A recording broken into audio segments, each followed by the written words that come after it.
ओम मंत्र के उच्चारण से मन को शांति मिलती है और सकारात्मकता बढ़ती है। परंतु क्या इसके अतिरिक्त भी कोई ओम मंत्र का गूढ़ रहस्य है? उनका रहस्य जानने से आपको ब्रह्मांड के सीक्रेट कोड 369 में से 3 नंबर वाली पहली चाबी मिल जाएगी, जिससे आप बड़े से बड़े खजाने के सभी ताले खोल सकते हैं और संसार में सबसे अमीर व्यक्ति बन सकते हैं। और साथ ही यह भी जान सकते हैं कि आत्मा क्या है, मोक्ष क्या है, ब्रह्मांड क्या है, आप संसार में क्यों आए हो, आपका उद्देश्य क्या है। अगर आपने ओम के रहस्य को नहीं जाना तो आपके पास अरबों खरबों रुपए होने के बावजूद भी आप संसार के सबसे गरीब और दीनहीन व्यक्तियों में गिने जाएंगे। ओम मंत्र के इस रहस्य को आप वेदों और उपनिषदों से प्राप्त कर सकते हैं, लेकिन हो सकता है कि आपके पास इतना समय ना हो कि आप इन बड़े बड़े ग्रंथों का अध्ययन करें, वेदों का अध्ययन करें, उपनिषदों का अध्ययन करें। तो आपको इस वीडियो को अंत तक एकाग्रचित होकर देखना है ताकि आप अच्छे से समझ सको। ओम हिंदू धर्म का प्रतीक है, ओम सनातन धर्म का प्रतीक है और शिव का प्रतीक भी है। यह एक ऐसी ध्वनि या मंत्र है जो अनगिनत रहस्यों को अपने अंदर समेटे हुए है। ओम ब्रह्मांड की एक ऐसी ऊर्जा है जिससे यह सारा ब्रह्मांड बना है। बहुत सारे देशों में अलग अलग जगह पर रिसर्च चल रहा है कि ओम की ध्वनि हमारे शरीर पर क्या असर डालती है। इस रिसर्च को जब अलग अलग ध्वनियों को ऊंची आवाज में बजाया जाता है तो हर ध्वनि का असर शांत पड़े हुए पानी पर अलग अलग दिखाई पड़ता है, लेकिन ओम की ध्वनि का असर शांत पानी पर सबसे अलग दिखाई पड़ता है। रिसर्च करने वाले खुद हैरान थे कि ओम की ध्वनि को बजाने पर शांत पानी पर ऐसी आकृति बनती है जैसे कि सनातन धर्म में बताए गए श्री यंत्र की आकृति होती है। ओम के सिवा किसी भी ध्वनि में आकृति नहीं बनती। रिसर्चर्स ने बताया कि ओम की ध्वनि बहुमूल्य ज्ञान का खजाना है और इस ज्ञान को खोजने और समझने के लिए आपको एक बहुत ही रोचक कहानी जाननी होगी। प्राचीन काल में एक सन्यासी को लगा कि किसी गुप्त मंत्र के माध्यम से बड़े बड़े खजाने के ताले को खोला जा सकता है। तो यह सन्यासी गुप्त मंत्र की तलाश में एक बड़े आश्रम में चला जाता है और वहाँ के आचार्य से कहता है कि आप मुझे मूल्यवान गुप्त मंत्र दीजिए। तो आचार्य ने कहा कि मैं तुम्हें गुप्त मंत्र तो दूंगा, लेकिन तुम्हें यहाँ सालों रहकर मेरी सेवा करनी होगी। उस सन्यासी ने आचार्य की सेवा करते करते सालों बिता दिए। एक दिन सन्यासी आचार्य के पास गया और बोला, अब तो वह गुप्त मंत्र मुझे दे दीजिए। तो आचार्य ने कहा, ठीक है, तुम मेरे नज़दीक आओ, मैं तुम्हारे कान में गुप्त मंत्र कहूँगा। सन्यासी नज़दीक गया तो आचार्य ने ओम का मंत्र दिया। वह खुश हो गया और वहाँ से चला गया और ओम का जाप करने लगा, लेकिन उसे कोई धन की प्राप्ति नहीं हुई। तो उसे संदेह हुआ कि आचार्य ने उसके साथ धोखा किया है। जब वह बाहर निकला तो देखा कि एक माँ अपने ओम नाम के बेटे को उसके नाम से पुकार रही है, ओम बेटा इधर आ जाओ। तो यह देखकर सन्यासी चौंक गया, क्योंकि यहाँ तो किसी के बेटे का नाम भी ओम था। जब वह सन्यासी कुछ और आगे गया तो कुछ ब्राह्मणों को देखा जो कि हरिओम नाम के जाप कर रहे थे। तब उस सन्यासी ने अनुमान लगाया कि हर जगह तो ओम बोला जा रहा है, तो इसमें खास क्या है। फिर सन्यासी रास्ते में और आगे बढ़ता गया तो कुछ विद्यार्थियों को ओम शांति ओम बोलते हुए सुना। तो सन्यासी कहने लगा कि कहीं वाक्य के आगे तो कहीं वाक्य के पीछे इस ओम का उच्चारण किया जा रहा है। तो इस मंत्र में ऐसा गुप्त रहस्य क्या हो सकता है? निश्चित ही मेरे साथ धोखा हुआ है। वह अपने आचार्य के पास गया और कहने लगा, आचार्य आपने तो मुझे यह कैसा मंत्र दिया है, इसे तो हर कोई जानता है, तो यह फिर कैसे गुप्त मंत्र हो सकता है? आप मुझे कोई दूसरा गुप्त मंत्र दीजिए जिससे कि मुझे खजाने की प्राप्ति हो सके। आचार्य बोले, ठीक है, मैं तुम्हें दूसरा मंत्र दूंगा, लेकिन उससे पहले तुम्हें मेरा एक काम करना होगा।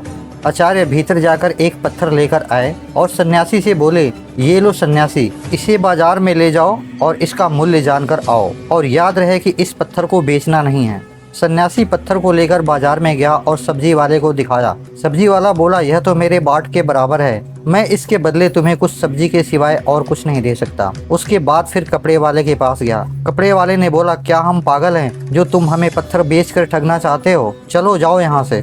सन्यासी पत्थर को लेकर पूरे बाजार फिरता रहा, लेकिन किसी ने उसका मूल्य नहीं बताया और किसी ने उसे मुफ्त में भी नहीं लेना चाहा। लेकिन फिर सन्यासी उस पत्थर को लेकर एक जौहरी के दुकान पर गया। जौहरी ने उस पत्थर को देखा और बोला, कहाँ से मिला है तुम्हें इतना कीमती पत्थर? यह तो बहुत ही मूल्यवान रत्न है। मेरे पास तो इतना धन भी नहीं कि मैं यह पत्थर खरीद सकूं, और पूरे राज्य में शायद किसी के पास इतना धन नहीं होगा जो ये पत्थर खरीद सकेगा। सन्यासी उस पत्थर को लेकर आचार्य के पास वापस आ गया और सन्यासी ने आचार्य को बताया कि सिर्फ जौहरी ही इसे मूल्यवान बता रहा था और दूसरों के लिए यह एक पत्थर मात्र था। आपको पता है कि यह पत्थर नहीं बल्कि एक कीमती रत्न है, तो फिर आपने मुझे इसका मूल्य जानने के लिए क्यों बाजार में भेजा? तो आचार्य कहने लगे, ताकि तुम ओम का मूल्य जान सको। जैसे इस पत्थर का मूल्य हर कोई नहीं जान सका, यानी कि इसका मूल्य गुप्त है, हर कोई नहीं बता सकता, केवल पारखी आंखें ही पहचान सकती हैं। इस तरह जो लोग ओम का मूल्य जानते हैं वह समृद्ध हो जाते हैं। अब तुम ध्यान पूर्वक सुनो, मैं तुम्हें ओम का विस्तार पूर्वक रहस्य समझाता हूँ। देवताओं के सेनापति कार्तिकेय ने भगवान शिव को जो ओम का अर्थ बताया था वह मैं तुम्हें बताने जा रहा हूँ। ओम एक ऐसी प्राकृतिक ध्वनि है जो बिना किसी टकराव के उत्पन्न होती है, जिसे तुम अक्षर, शब्द, ध्वनि या नाद भी कह सकते हो। ओम में 3 ध्वनियाँ हैं जिसे मात्रा कहा जाता है। वह है अ ध्वनि, उ ध्वनि और म ध्वनि। इन तीनों ध्वनियों से ही समस्त विश्व की सभी भाषाएं और बोलियां बनती हैं और गूंगा व्यक्ति भी यह ध्वनि को बोल सकता है, उसकी भाषा चाहे कोई भी हो।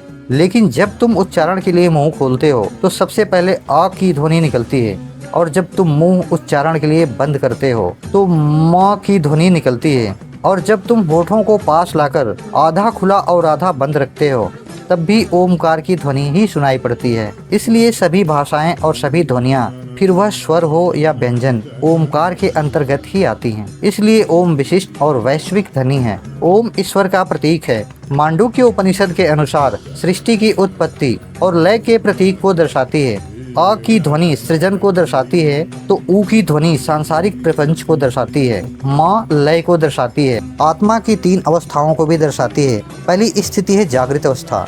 इस अवस्था में जीवात्मा अपने स्थूल अंगों और इंद्रियों से भोगों को भोगता है। दूसरी स्थिति है स्वप्न अवस्था। इस अवस्था में जागृत होकर अपने मन के द्वारा भोगे हुए अनुभव की अनुभूति करता है। तीसरी अवस्था है सुषुप्ति। इस अवस्था में जीवात्मा आनंदमय ज्ञान स्वरूप हो जाती है और ज्ञान से परम आनंद को प्राप्त करती है। और 3 अवस्था के बाद आत्मा ब्रह्मलीन हो जाती है। इस अवस्था में आने के बाद आत्मा अद्वैत शिव ही शिव रह जाती है।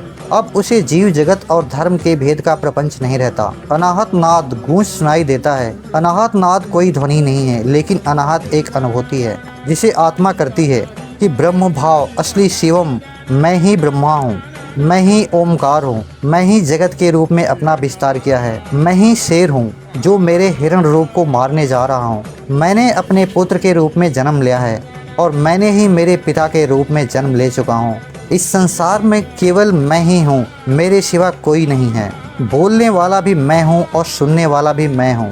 मैं सर्व बनकर ही अपने आप को डसने जा रहा हूँ और मैं ही उसे बचाने के लिए दौड़ रहा हूँ। इस ओमकार के रहस्य को जान लेने के बाद सोना, चांदी, रुपए, पैसे, धन दौलत सब मिट्टी लगने लगता है, क्योंकि यह भौतिक पदार्थ वास्तव में मेरा ही एक स्थूल रूप है। मैं इतना भी हूँ कि यह घर, यह जमीन, यह पृथ्वी, यह तारा मंडल ही नहीं, पूरा ब्रह्मांड मेरा है। और ऐसे कितने ब्रह्मांड हैं जो मेरे अंग हैं, और मेरे जितना अमीर कौन हो सकता है। अब मुझे इतना बड़ा खजाना मिल रहा है तो मैं क्यों धन दौलत, जमीन, सोना, चांदी, रुपए, पैसे के पीछे भागूं। और इस खजाने को खोलने के लिए मैंने 3 नंबर की चाबी दी है, वो है ओमकार, जो अब मैं तुम्हें बताता हूँ। मूल 3 ध्वनियाँ हैं और मूल 3 रंग हैं, लाल, पीला और नीला। इन्हीं से सारे रंग बनते हैं। प्रकृति के मूल 3 लक्षण हैं, नाम, रूप और गुण। शरीर के 3 तासीर हैं, वात, पित्त और कफ। ब्रह्मांड की 3 स्थितियाँ हैं, उत्पत्ति, पालन और प्रलय। और उनके भगवान भी 3 हैं,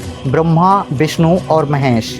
पदार्थ के मूल तत्व भी 3 हैं, इलेक्ट्रॉन, प्रोटॉन और न्यूट्रॉन। आयाम यानी कि डायमेंशन भी 3 हैं। इन 3 नंबर की चाबी को जितनी गहराई से अध्ययन करोगे और उसकी गहराई में जाओगे, तुम अपने आप को ही पाओगे, क्योंकि इस संसार में और तुम्हारे सिवा दूसरा कोई नहीं है।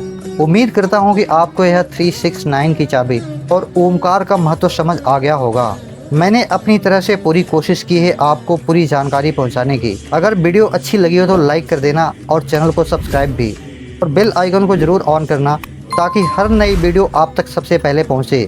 ओम नमः शिवाय, हर हर महादेव।